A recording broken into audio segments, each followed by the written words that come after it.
రోజు 1000 కమలాలతో శివలింగానికి అర్చన చెయ్యాలని నియమం పెట్టుకున్నాడు. రోజు చేస్తున్నాడు అలాగా. ఆయన ఏదో దాన్ని ఒక 21 రోజులు నియమం పెట్టుకున్నాడు. 20 రోజులు సాగింది. శివుడు ఊరుకుంటాడా? విష్ణువైనా సరే పరీక్షే.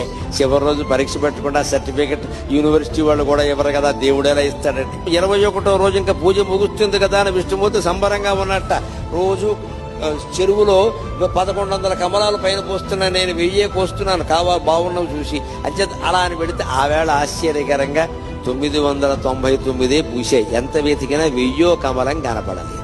ఏమిటిది? ఒక్క కమలం తక్కువైంది.